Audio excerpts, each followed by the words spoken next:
है। ये क्वेश्चन मुझसे दोनों से कई बच्चे पूछ रहे हैं कि Divya Tanwar rank 105, why she did not get IAS as she is having 105th rank.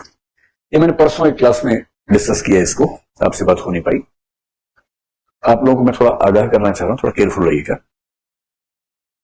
Divya belongs to EWS category, और ईडब्ल्यूएस कैटेगरी में 300 रैंक तक you easily become IAS without any problem, and she got 105 rank, so there was no question of her getting into IAS, and we were believing that she will be one of first 4 or 5 to get into IAS through EWS, and hence she will be most likely getting home cadre, that is Haryana.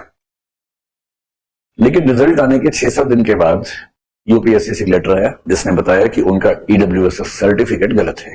गलत का मतलब she was eligible for the certificate, but the date on which certificate should have been issued by the government of Haryana was not within the timelines issued by the UPSC, mentioned by the UPSC. अच्छा, उससे prelims से form भरते हुए certificate upload किया, UPSC ने accept कर लिया, तब वो चेक नहीं करते हैं, उसने भी ध्यान नहीं दिया और बाद में बताया कि आपका सर्टिफिकेट ठीक नहीं है। Then we tried to solve the issue, हमने खूब कोशिश की, हमने यूपीएससी से बात की, डीओपीटी से बात की, हरियाणा सरकार से बात की, but finally we came to the conclusion that there is no solution. तो यूपीएससी आज भी बहुत एडमेंट है, if you belong to the OBC or EWS, please be careful for 2 things. Number 1, आपका जो सर्टिफिकेट है it should belong to the financial year that has been asked by the UPSC. Simple सी बात, अगर आप 23 का attempt दे रहे हैं तो आपने फरवरी में फॉर्म भरा, ठीक, फेब 23 में 22-23 फाइनेंशियल ईयर चल रहा था, so the latest financial year that has been completed was 21-22. So for the exam of 23, you need to have the EWS or OBC certificate of the financial year 21-22, and that should have been issued before the final date of the prelims application form. So if the prelims application form has to be submitted, let us assume by the end of February, 28th February. So for 23 exam, you need a certificate that has been issued by your government officials before 28th February 23, and which states that your income level was not more than 8 lakh rupees in the financial year 21-22. 40 बच्चों का selection इस बार होने के बाद job नहीं मिली है, 40, Divya is one of them. सूरज का मुझे देखना पड़ेगा, मुझे आइडिया नहीं। हाँ, दैट इज ए क्वेश्चन, क्योंकि तब तक से ज्वाइन नहीं किया हुआ था। और ईडब्ल्यूएस का जो मामला होता है ना, आप मुझे चाह रही कि मैं इस पर और ज्यादा थोड़ी बात कर दूं। देखो, ईडब्ल्यूएस के मामले में मैं अक्सर कहता हूं कि हमारी सरकार जो है बहुत ही क्यूट है। तो क्यूट केवल इंडिविजुअल नहीं होता है, सरकार भी होती है कभी कभी। तो भारत की सरकार का सबसे क्यूट स्टेप अब तक का जो है वो ईडब्ल्यूएस है। और if someone wants to be the EWS, I mean a beneficiary of EWS category, आप लोग समझ लें, बहुत ही क्रूशियल बात है, शायद हम काम की हो।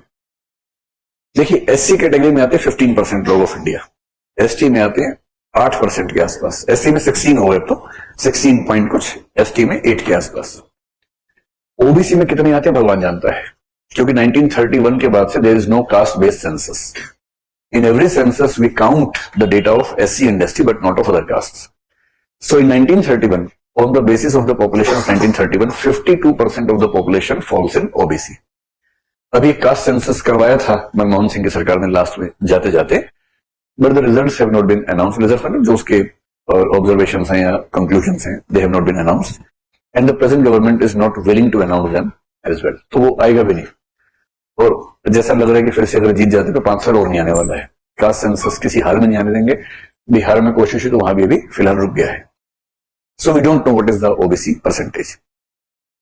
ईडब्ल्यूएस में इंडिया के कितने लोग आते हैं? That should be around 95%। तो हम सब ईडब्ल्यूएस है, ऑलमोस्ट ऑल ऑफ अस। कौन कौन नहीं है? हाँ, नहीं, मैं उसी पे आ रहा हूं। क्यों ऐसा कह रहे, कौन कौन नहीं है ईडब्ल्यूएस? अगर आपके पेरेंट्स और आपकी इनकम एक साल में 8 लाख रुपए से ज्यादा है तो आप ईडब्ल्यूएस नहीं है, number 1। Number 2, if you have a certain size of flat और house according to the locality mentioned in the notification. जैसे आप म्यूनिसिपल एरिया में रहते हैं तो आपका घर जो है वो अगर 1000 फीट से ज्यादा है, ऐसे कुछ डिटेल्स हैं, I am not remembering them exactly. गांव में रहते हैं, 5 एकड़ का अगर आपके पास एग्रीकल्चर फार्म है तो आप ईडब्ल्यूएस नहीं है, ऐसे कुछ क्राइटेरिया उसमें 3 बना रखे हैं।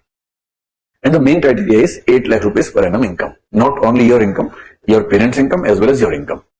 ओबीसी में आपकी इनकम से मतलब नहीं है, आपके पेरेंट्स की इनकम से मतलब है। ईडब्ल्यूएस में आपके पेरेंट्स प्लस आपकी इनकम से मतलब है, दोनों में डिफरेंस है। तो जब ये आया reservation, this is basically reservation given to the general category for the sake of vote bank. और पॉलिटिक्स में ऐसे ही होता है डेमोक्रेसी में।